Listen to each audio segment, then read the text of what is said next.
Okay, so I've been saying all morning that we're talking CAF and Morocco. And I want to leave the details to my colleague Redwan Ibrahim Asante, who will tell us a bit more. So we know that CAF says they will not change the dates for the African Cup of Nations. What is Morocco saying? Do we know?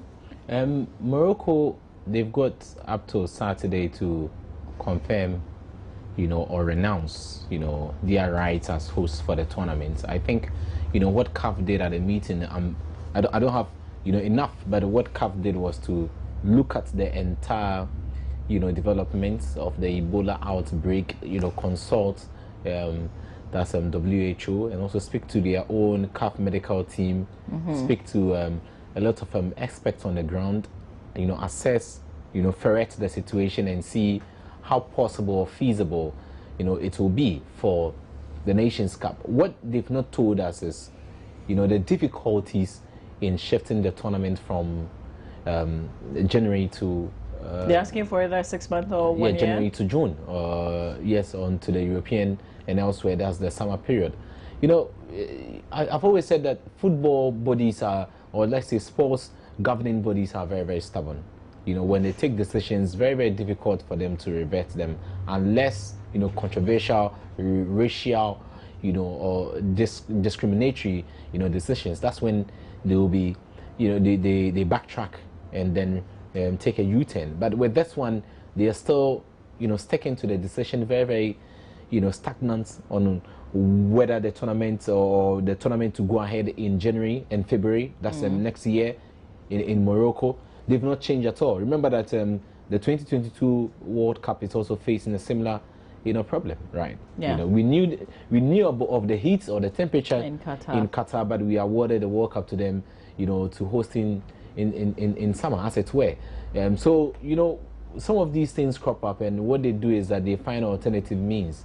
I think CAF is looking at we moving from January to June. When it's successful, then there will be pressure on us, to stick to the June calendar and play the Nations Cup in June, because most of the clubs, will welcome this decision. Especially the French clubs will have to lose a lot of players to the nations and to African countries, when the Nations Cup kickstarts in January and February, which will mean they will miss the start, of the resumption of the league in Europe. So what we now know is that yes, the decision has been taken, but finally the host will be confirmed, or a new host will be confirmed. That's if Morocco decides. Okay, but we don't know Morocco's decision. Yeah, we don't know Morocco's decision as of now, because they've got up till Saturday, and I think. But what do you think? I mean, what are you smelling so far? It's 50-50. I think assurances will have to come in. For now, we are all, cringing, a bit in fear as to Ebola and how people will be moving, from, the other parts of Africa. But I think that is, what my own analysis is that, with the Nations Cup, you don't have a lot of spectators move from Africa.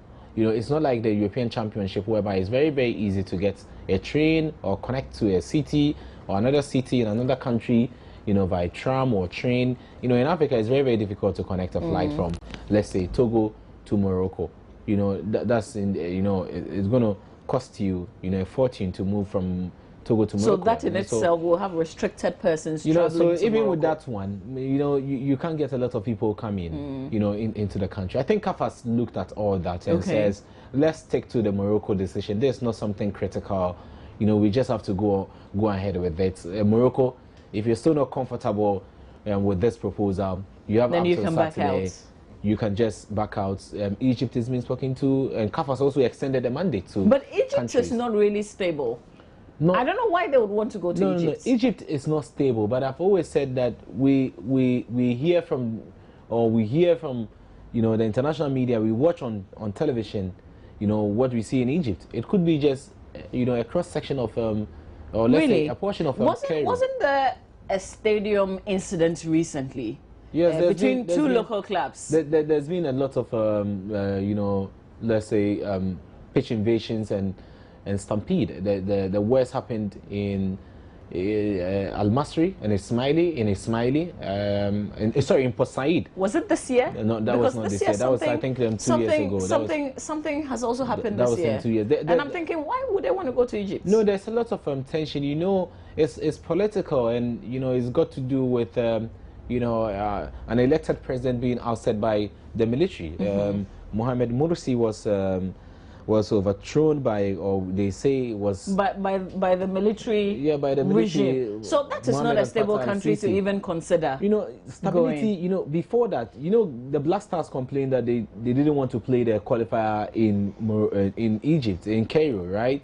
They complained, but then FIFA and CAF had their men on the ground and said, you know, yes, there is tension, but then that will not warrant us to, you know, to play. I think the only times that the FIFA or CAF will move a match from a country is when there's let's say a coup d'etat. Okay, so we also do know that CAF wrote to South Africa and Ghana. South Africa declined. What's our position, concrete? No, we've not come out, you know, explicitly to state that we are not going to host.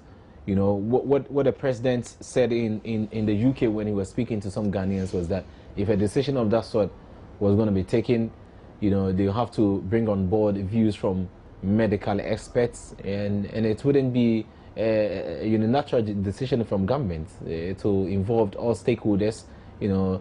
So what does it mean? We haven't written back to CAF on our position? We've not confirmed whether we are you know, standby. Isn't there a deadline for that? No, that's what I'm saying, that after yesterday's meeting, there's a deadline for countries to put in a bid to host for the 2015. We've already, you know, put in a bid to host the 2017 Nations Cup in Algeria. No, what the Moroccans said was that, you know, initially their proposal was that let's move it. If you can't move it from January, you know, to June, then let's forget 2015. Let's skip this year.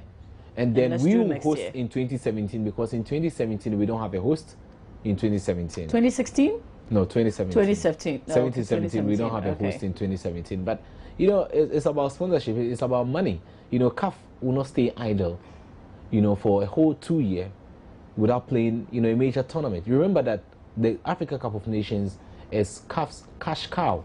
That's where they make all the money, you know, to support other, you know, or should I say satellite tournaments like the Under-20 Nations Cup, you know, the CHAN, you know, that's the African nations for domestic players, and also the Women's Championship as well. And Under-17 Championship. Remember that next year is a busy year for CAF.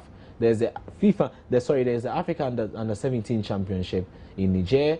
There's the Under-20 in Senegal. So it's very, very busy. If they don't organize the Nations Cup in January, you know, trust me, they'll be in trouble. They have to refund, you know, monies to organizers, because organizers, you know, definitely would like to be associated with the premier product of the continent's governing body, which is the Africa Cup of Nations. Okay, so with that said, I want to activate the line so that you can also join us with your thoughts. 030221169102. Give us a call now. Isn't Morocco hosting another world tournament? No, that's the FIFA Club, you know, Cup.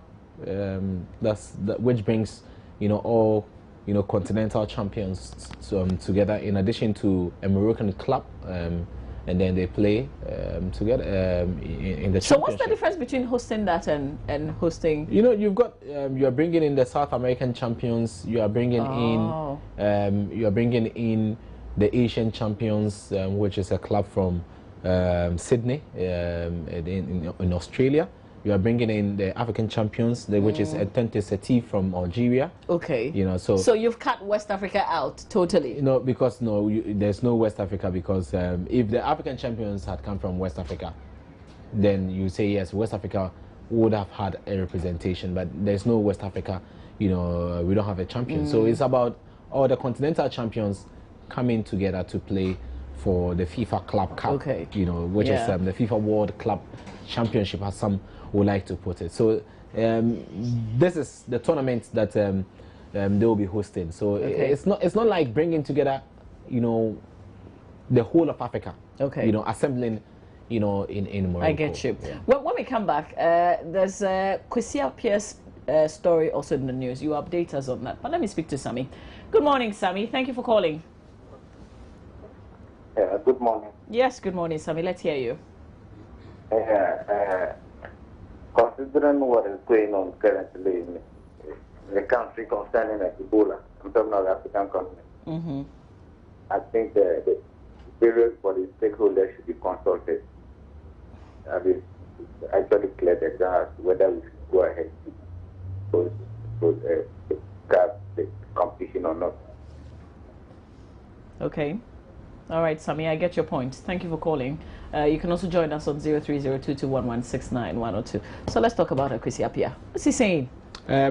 What we understand is that he's demanding, outstanding, bonuses, outstanding, I think, winning bonuses, and also he's signing on fee, from the GFA. His signing on fee? Yes, arrears. He was paid 60,000 out of 166,000 US dollars, so he's got some more to earn. And also, in September when he was sacked, it was just half the month of September, so he's demanding that he gets paid. That's 19,000 because per his new contract, Kwesi Appiah is supposed to earn over 38,000 US dollars, a little over 38,000 US dollars, or close to that, amount. So he's demanding 19,000 for that, job done for the month of September, because he played 2 games in the month of September, lost, drew 1, and then won 1 before he was sacked. Okay, let me speak to Philip. We'll continue with that. Philip, good morning.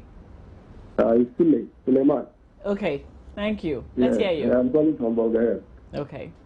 I want to find out why Morocco is pulling out of hosting the 2016 Cup. Okay. And, I also want to know whether Ghana will be able to host it, considering the time period. Let's have like some 2 months to kick off. And do you really think we are in a good position to renovate all our stadium before we start? Okay. All right. If indeed we are set to host it. I get you, but the first question is essentially what we've been talking about. You perhaps missed it. We're waiting to hear Morocco's position. I think that will be said before or by this Saturday. So we'll get to know what the concrete response from Morocco is. I think his second question is Ghana ready to host it if we were to?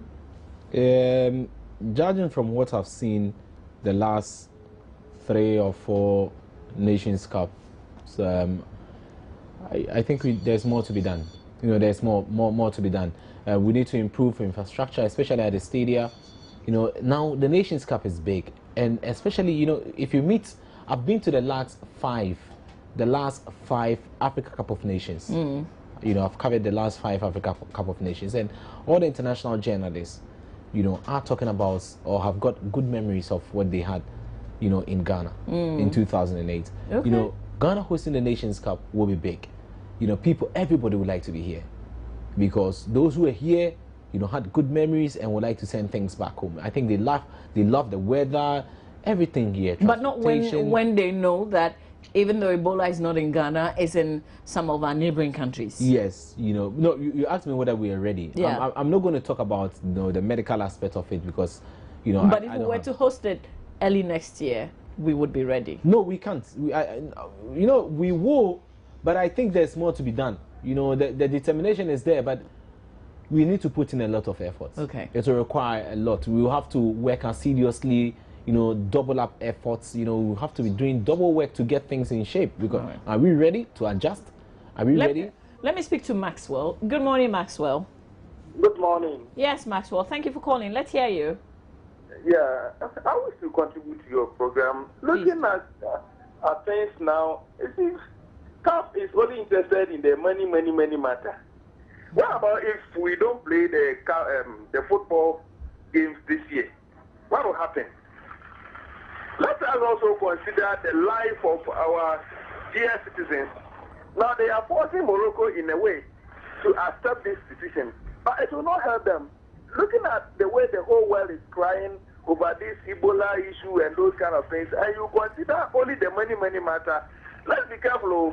But I pray that Ghana wouldn't go in when Morocco rejects this offer. Thank you very much. Thank you very much as well, and thank you for your phone calls. I just want us to wrap up with Kwesi Appiah. You're telling us about a few things that he's demanding.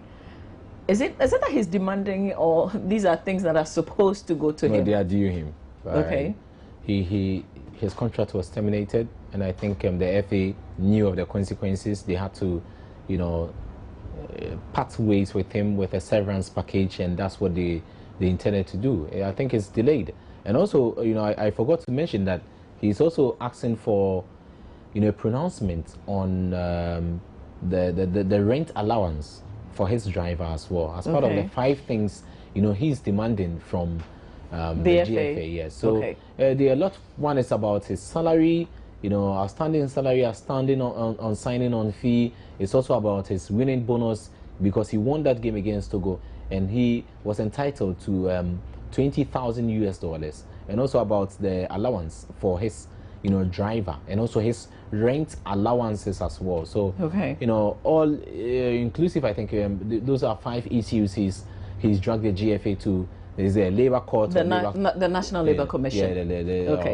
Do we have dates of hearing or not yet? Discussion? Not yet. I think his lawyers, you know, will give us an update, and we have to find out from the Labour Commission, you know, how, you know, that will be dealt with, and the FA's response, you know, to this. I think it's delayed, and that's why Kwesi Appiah, normally a calm person, you know, would like to. But I've said that everybody has got another side. To what you see. You know, I never saw your side, the other side of you. So this is the other side of Kwesi Appiah that I like. I like people when they decide to take on others. That's the right way to go. But Red One, thank you for your time this morning. We should be doing this more often. No. Yeah. Thank you for joining us here on the AM show today, Tuesday. We're back, God willing, tomorrow. But stay on the Joy News channel at 10. Kemini Inyamani Yamana will be on. What News Desk is the latest news information you hear here first on the Joy News channel. My name is Mama Bill Swabanje. Enjoy the rest of your day.